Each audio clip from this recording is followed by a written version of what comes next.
Welcome to the Patriot Perspective. Today we have a wonderful episode to discuss quite a few things, starting off with the scandal with Eric Swalwell in California, but specifically discussing on who is going to replace Eric Swalwell as the Democrat frontrunner for the gubernatorial election in California. We have a lot of options here. We have Katie Porter, who is currently a former House representative. She also ran for Senate, and obviously she wasn't very successful in that race. And then we also have Tom Steyer, who is a socialist billionaire and a very interesting candidate himself.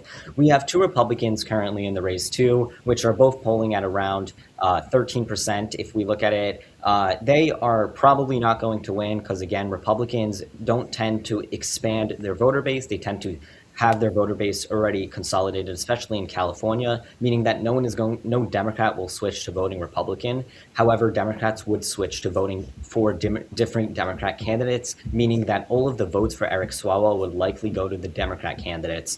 Ofer, what are your thoughts here? Who do you think would be a possibility on replacing Eric Swalwell of, the front runner? And do you think that that Democrat would be a better choice than Eric Swalwell was for governor of California? Yeah, so it's going to be hard to see any sort of new candidate rise up that hasn't already set up the campaign infrastructure. Think about it. All these other candidates that we have in the race, they've had months to set up volunteering efforts, going door to door, doing door knocking campaigns. They've already been able to amass a lot of donors and therefore they've been able to pay for ads. So I would not expect to see a new high profile figure jump into the race this late. We haven't seen any concrete reporting on that either. What we are seeing though is a consolidation of the race now. And we saw that first and foremost with Katie Porter, who initially a couple of months ago, her numbers were a bit higher, but over time they started to subside. And Swalwell started to rise up. And Swalwell, he's been a really well known political mainstay in California, been very well known for his work in the House of Representatives. And he tried to take the step up by running for governor. And it seems like his the fact that he was present over there, that was a threat to the Democrats. And we can explain this very simply by looking at the kind of system that they have over there in California, which is a jungle primary system, meaning that only the top two, regardless of whether Democrats or Republicans, the top two are the ones that go to the runoff. And those are the ones that actually show up in the general election. Meaning there was a situation that could have formed based on the polling where Steve Hilton, who is the number one candidate for the GOP endorsed by Trump, could have been running in the general election against Bianco or Blanco, I think is his name. Yeah. And he is this Republican, and he also had a similar level of support. So that would have been an insane situation where a party that only makes up about a third of the voter base ends up representing 100% of the viable options in the general election. And that was extremely threatening to Democrats, whether it be Katie Porter or to Tom Steyer. And it seems as if there was a political machination or hijab conducted by the Democrats in California in conjunction with the National Party in order to get Swalwell out of the race because he appeared to be a big block. So if you're asking who's a successor, this is important to remember.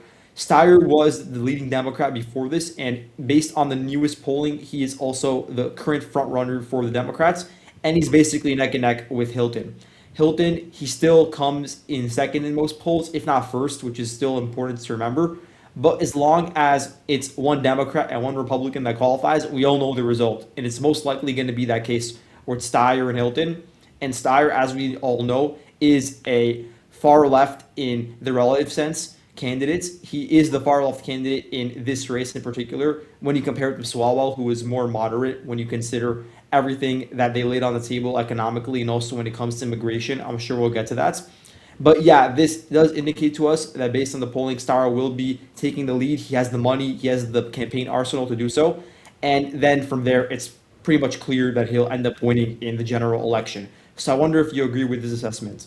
Yeah, I think I do. I think right now, according to the polls, we have seen that Tom Steyer currently is the front runner, especially within Democrats. He used to be neck and neck with Katie Porter, but now, especially after Eric Swalwell has dropped out, Tom Steyer has seemingly picked up most of Eric Swalwell's voter base. This stems from the fact that, Katie Porter is very unlikable. She has been caught yelling at former staffers. She has been caught yelling at her staffers on video, saying, profanity to her staffers. Very unlikable candidate in general, but also she has pretty serious accusations against her made by her ex-husband in that she actually poured a hot pot of boiling potatoes on his head, which is obviously a serious allegation, and that allegation would have absolutely no substance to it unless for the fact of Katie Porter's already unlikableness and already her, numerous scandals of just having temper tantrums. So in that regard, it's no surprise that Tom Steyer, who is a socialist billionaire, very progressive,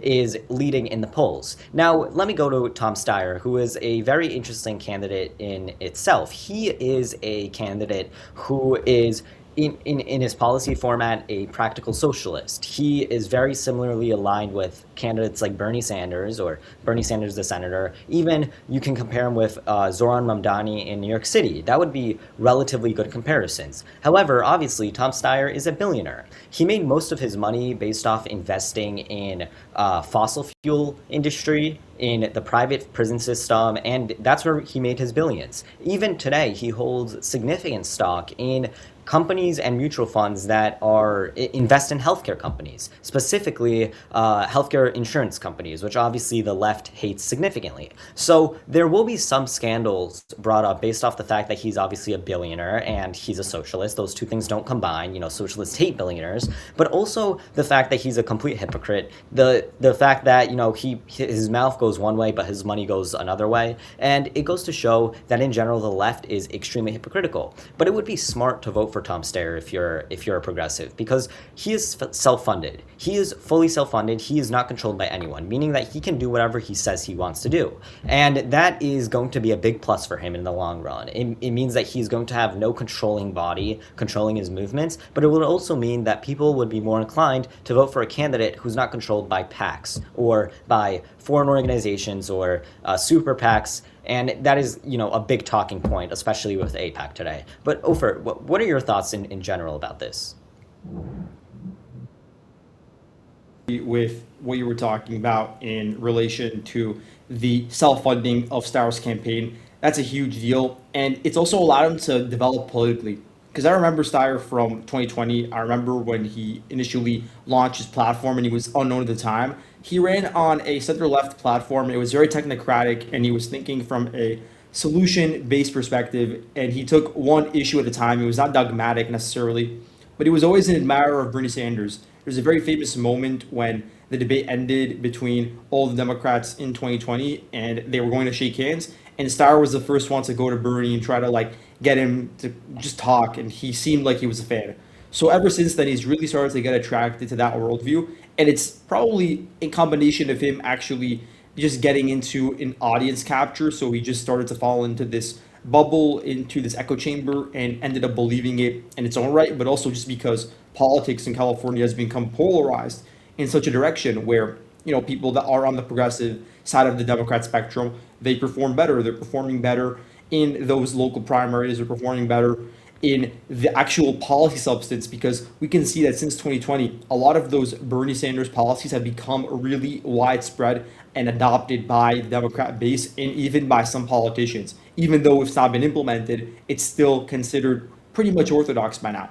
For instance, the minimum wage increase to $15 an hour. That used to be just completely out of question, out of stock, but Bernie Sanders was able to normalize that. Medicare for all is another example. Steyer himself said, initially I didn't believe in single-payer healthcare, but now I do. So California would receive that if he got elected and if he tried to push for it and actually was able to find the funds somehow. That also leads us to another question, the tax increases that are already so high in California. Corporate tax, personal income tax, property taxes, all of those will definitely be higher in a Steyer administration because there's no other way to fund all of his projects, whether it be through subsidies for healthcare or education or anything of the sorts. And then another huge deal, something that I just saw, is his immigration platform, which is probably the most radical immigration policy that I've seen up to date, because he's talking and laying out the ways in which he will go after ICE agents and arrest them. He's talking about arresting ICE leadership, the heads of different departments that are going into the state and trying to conduct crucial operations to extract murderers, drug dealers, rapists, and otherwise people that shouldn't be in the country, getting them out. And he's essentially saying that there's going to be force that stops them. They're going to be met with force for the first time in hundreds of years. We're going to see a situation where the California state troopers, the state police, actually try to stop the federal government and end up clashing face to face. That's essentially what he's implying with his policy. So it's very dangerous, and it's led us down a very horrible road. And this is emblematic with a lot of the new trends within the Democrat Party, including with some of the younger candidates that are gaining traction. There's so many that we can go through, but I wonder if this is really a change that is emblematic of the base and of the new generation, or whether it's something that's already been able to fester into the leadership and is really beginning to shift their priorities and the way they behave on a political level. Yeah, definitely. Well, I want to add on to your point there about this ridiculous narrative made by Tom Steyer that we should somehow be prosecuting our law enforcement agencies. Look, this is not only a completely radicalized position, it is ridiculous in that we don't prosecute law enforcement, but also it's crazy in that law enforcement in general has been persecuted by the Democrats. Democrats have time and time again showed that they don't care enough to care about our federal law enforcement officers. They're trying to demonize ICE agents. And by threatening to prosecute ICE agents, by threatening to put them in jail and put handcuffs on them, I mean, how much worse can it get? We cannot be threatening our law enforcement agencies we cannot be threatening to put them in jail, because then we'll have the situation that we had in 2020, where we had police officers all around the country being extremely afraid to actually enforce the law. Because Derek Chauvin, who, was the cop that arrested George Floyd, he was charged for murder, even though he was innocent. Watch the body cam footage. He was a completely innocent cop. We have been demonizing law enforcement in this country for far too long. Tom Steyer, who is a total socialist, is just going to continue doing that. So that is the threat he poses. He threatens the sovereignty of our country by threatening federal law enforcement with prison time to try and appeal to the masses here. We can't be threatening our law enforcement officers with prison time, because then we won't have law enforcement. Then we'll have a system of lawlessness, and that's what Tom Steyer wants. I want to add on to your point there about, in general, the younger generation being so pro these ridiculous socialist policies that seem to be normalized. Well, it's not only the younger generation, it's the people that are coming out of college that you would consider relatively educated, the people who are already in the workforce, like in New York City, who voted for a complete radical candidate, a socialist, a communist, and those are the people who are putting in power these Democrats that are very socialist, that are very anti-American, and it's going to be the projection of our country. This is what happens when we have Marxist professors, when we have left-leaning institutions influencing our youth to the extent that they have. We're going to have a socialist country, and there's really very little we can do about it unless we fix the education system and fix the way our youth is conditioned to think. What are your thoughts, though, on this, in general, rise of socialism? Yeah, so there are several ways to parse this out, because on one hand, you could look at the sort of economic anxieties that have led to this situation, and we can break that down. It's also just a social conditioning that we've seen, and you've noted this a lot, and so I'm very sympathetic to both angles of this.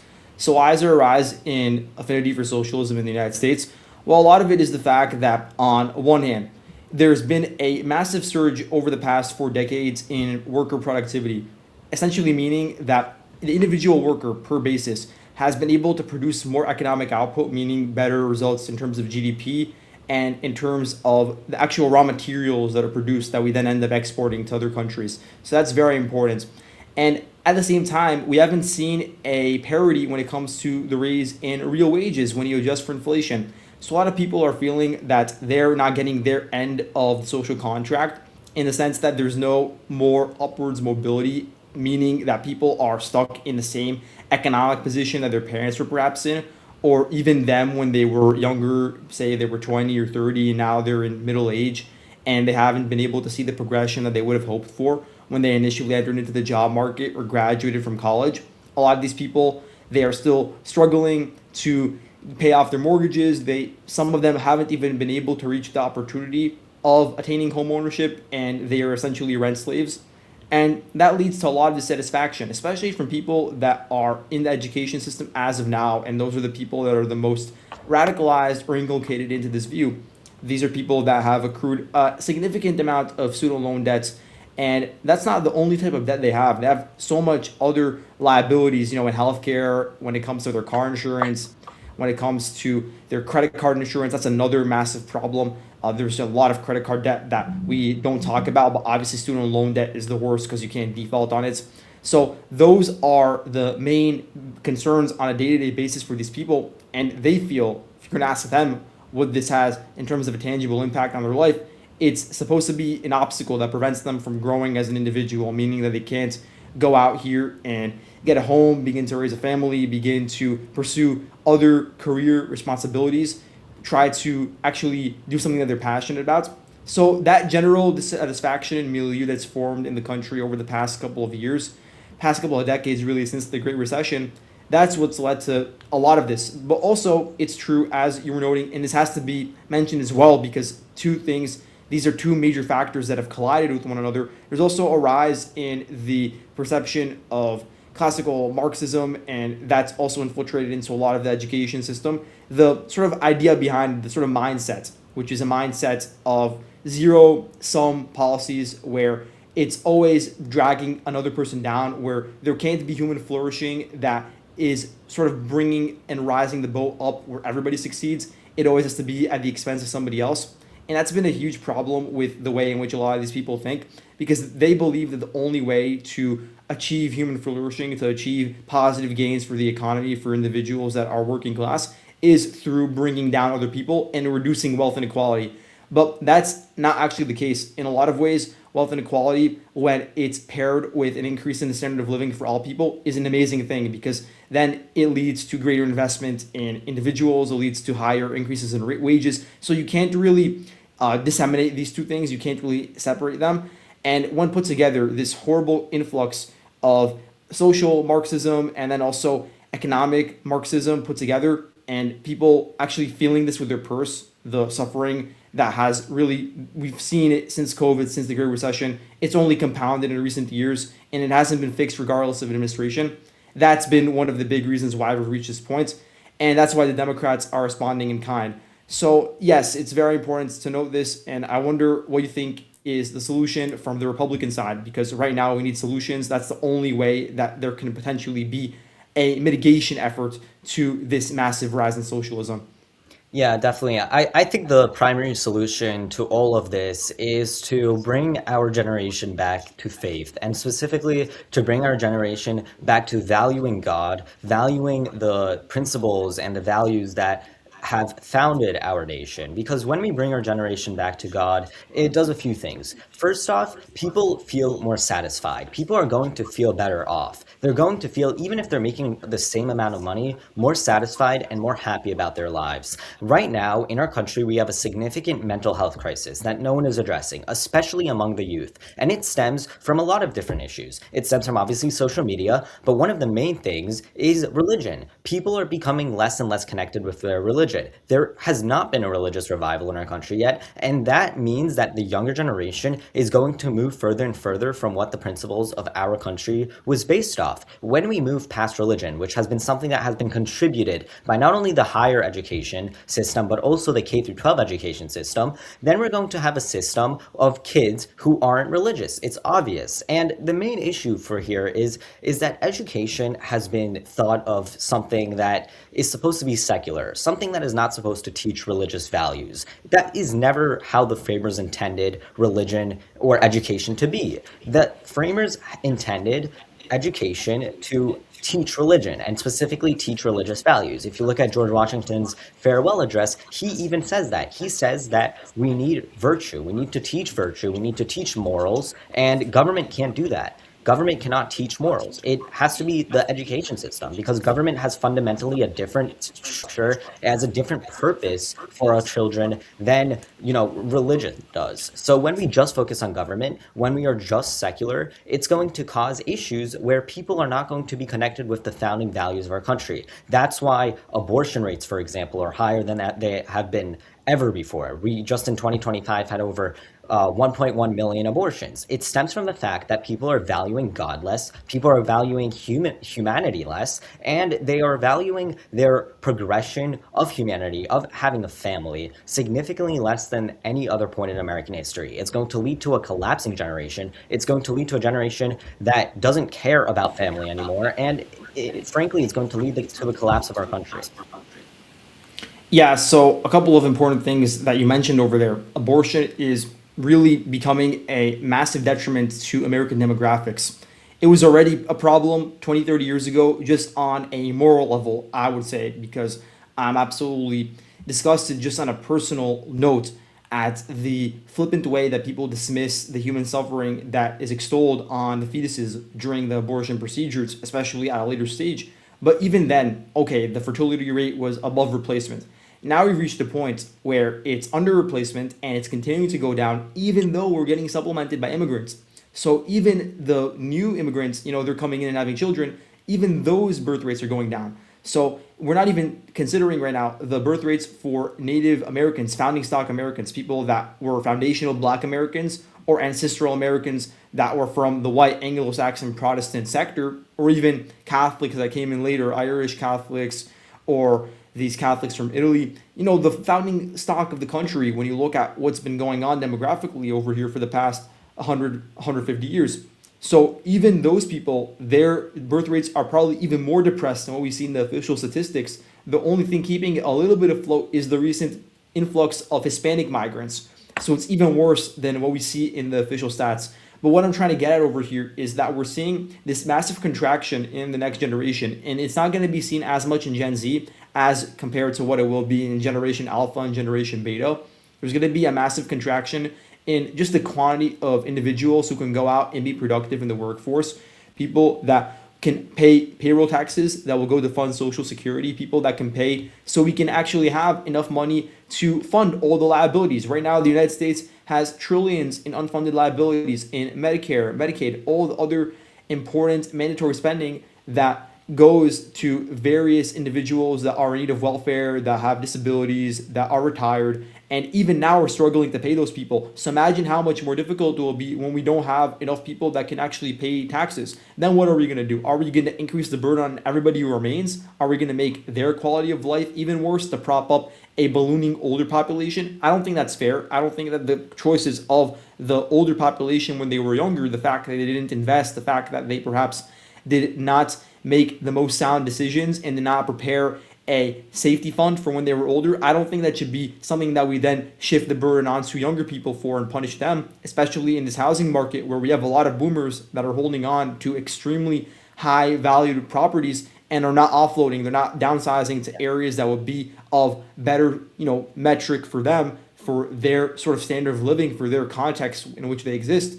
And that's leading to shortages in the housing market for younger people. So from every single direction you look at it, these people that were involved in the creation of the modern United States over the past 20, 30 years, the older generation, they have led to cascading effects that have hurt the people that are currently being brought up and are suffering from massive difficulties in their purses when they try to go through the education system, when they want to go through the healthcare system and then into the job market.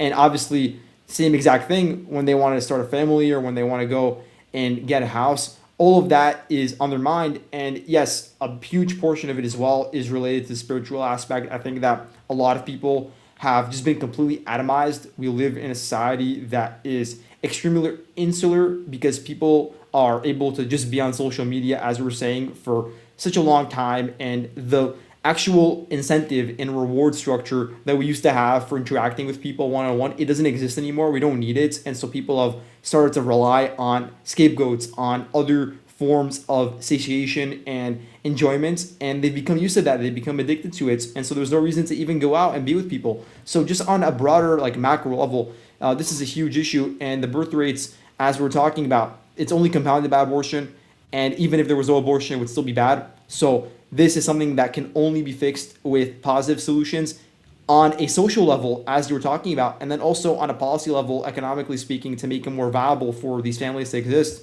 And unfortunately, I don't see anybody from either side really talking about it in the same way that we have. It's very Yeah, sad. definitely. Yeah, and I want to add on to your point there Right now, our birth rate level is at approximately 1.56 births per woman. It's below the 2.1 replacement level. Abortions, which approximately 1.1 to 1.5 million a year take place in the United States, if we removed abortions, it would bring our replacement level back to around the 2.1 level, which means that we would be able to replace it. Wouldn't be ideal for a country, but it would be much better than the situation that we have now. Now, why isn't this happening? It's because of the Democrat policies. Democrats profit off the idea that people aren't having families. It benefits Democrats significantly. Family structure for Democrats in general benefits them because the more people have families, the more people have children, the more conservative they become. Children usually leads to conservatism, and so does marriage because parental choice, in general, leads to conservative values. People want to have control over their kids. They don't want the government to have control over their kids. So like fundamentally speaking, one of the biggest reasons why all of this is happening is in general from the promotion of the left to prevent families from developing, or to at least delay the families from developing. It helps them significantly in the polls. It is one of the most reliable structures to have. Young people, the reason why they are so liberal is because they don't have kids yet. When they have kids is when they turn conservative. And Democrats understand this. They also understand that if they have more people reliant on the big government as their institution and having handouts of the big government, having a big welfare state, then that would mean that less people have to be reliant on their family structures. Less people reliant on their family structures means that less people are going to have incentives to have families. It's going to continue helping the Democrats by people being forced to rely on them and people being forced to vote for them, while they're not going to be convinced or they're not going to have a reason to actually start a family. It is a chain reaction, and abortion does not help this at all. Abortion hurts this significantly.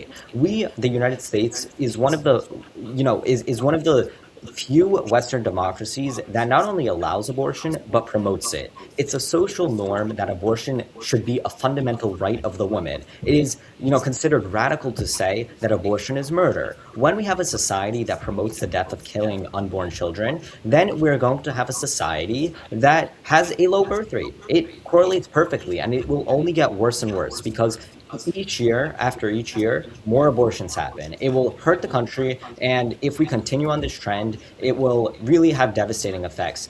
In general, though, in your closing thoughts, Ofer, I want to ask, like, the main question here is what we can do as a party to make sure this is fixed, because obviously the Democrats are winning on the messaging issue. But what possible solutions can the Republican Party actually do to promote family, promote childbirth, that could actually pass in Congress? Yeah, so I think that a lot of people have already brought up the child tax credits, and I'm very skeptical to be honest. Not because I disagree with the policy, I think that it is great because on one hand, you're rewarding good behavior. So the people that are already engaging in birth rearing and bringing more children to the world, which is what we should be encouraging, they're going to be rewarded for that.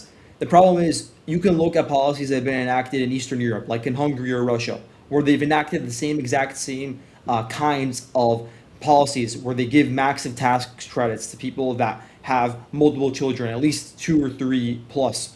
Those people, the birth rate doesn't really increase. It at most stagnates, which is good because in a lot of these countries, it was rapidly going towards 1.2 or 1.1, which is just a disaster for the country demographically speaking. But was there really something that could radically shift the situation? Yeah, I don't think so.